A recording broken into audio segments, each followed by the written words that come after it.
আমরা জানি যে প্রফেশনালি যারা কাজ করেন এবং হিউজ পরিমাণ ডেটা নিয়ে কাজ করে থাকেন, তো তারা তাদের এক্সেলের ওয়ার্কশিটে তাদের একটা ড্যাশবোর্ড এক্সেলের ইন্টারফেসকে অনেক বেশি আকর্ষণীয় করে তোলে এবং কাজগুলোকে অনেক সহজ করে দেয়। এবং এক্সেলের মধ্যেই আলাদাভাবে একটা সফটওয়্যার ব্যবহার করার একটা ফিল আমরা পেয়ে থাকি। তো কীভাবে খুব সহজেই আমরা এই যে এখন লক্ষ্য করুন ঢাকাতে ক্লিক করলে, এখানে ঢাকাতে ক্লিক করলে ঢাকার ডিস্ট্রিক্টের ব্যক্তিদেরকে এখানে শো করছে, রংপুরে যখন ক্লিক করছি রংপুরের ব্যক্তিদের ডেটাগুলো শো করছে, এবং সিলেটে ক্লিক করলে সিলেট, এবং আমি যখন এখানে ক্লিয়ার ফিল্টারে ক্লিক করছি তখন আবার সবগুলো ডেটাকে শো করছে। খুব সহজেই আমরা কাজটি করব, চলুন। তো এই জন্য আমাদের প্রথমেই একটা ওয়ার্কশিটে ডেটাগুলোকে টাইপ করে নিতে হবে এবং তারপর যে কোনো সেল পয়েন্টার রেখে আমরা ইনসার্ট ট্যাবে চলে যাব এবং তারপর এখান থেকে টেবিলে ক্লিক করব এবং অটোমেটিকলি টেবিলের টোটাল যে এরিয়াটি সিলেকশন হয়ে গেছে, রেঞ্জটি, আমরা এটাকে ওকে করে দিলাম।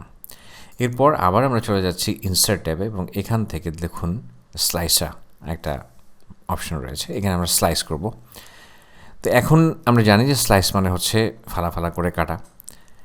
এখন এখানে ক্লিক করলেই তখন আমাদের এখানে যে বাটনগুলো তখন আমরা দেখেছিলাম সেই বাটনগুলো চলে এসেছে।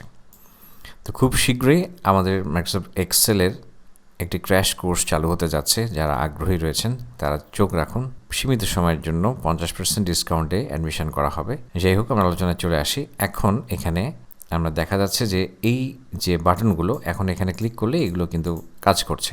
আমরা চাচ্ছি যে এটাকে জাস্ট, তো সেক্ষেত্রে আমাদের এখানে কলাম রয়েছে বর্তমানে, এটাকে আমরা 3টি কলাম করে দিচ্ছি।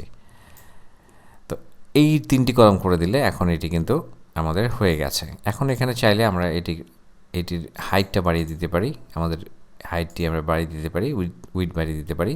আমি ওভাবেই রেখে দিলাম। এখন আমরা এখানে যখন ক্লিয়ার ফিল্টারে ক্লিক করছি তখন কিন্তু আগের মতো হয়ে গেছে।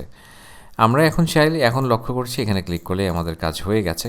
তা আমরা এখন যদি পিছনে একটা ব্যাকগ্রাউন্ড দিতে চাই, ইনসার্ট ট্যাব থেকে আমরা একটা শেপ নেব এবং আমরা এখানে একটা ড্র করে দিতে পারি শেপ, যাতে করে আমাদের সহজেই বুঝতে সুবিধা হয়, একটা প্রফেশনাল, আমাদের একটু আকর্ষণীয় হয় জিনিসটি।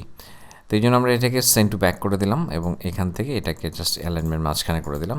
তো আমরা জানলাম যে কীভাবে খুব সহজেই আসলে ড্যাশবোর্ড তৈরি করা যায়। তো ছোটোখাটো কাজগুলোর জন্য এইভাবেই করবো। অ্যাডভান্সড পর্বগুলোতে আমরা যখনই একটা কোনো প্রজেক্ট বেস কাজ করব তখন আসলে আমরা শিখতে পারবো। তো ভালো থাকবেন, ধন্যবাদ।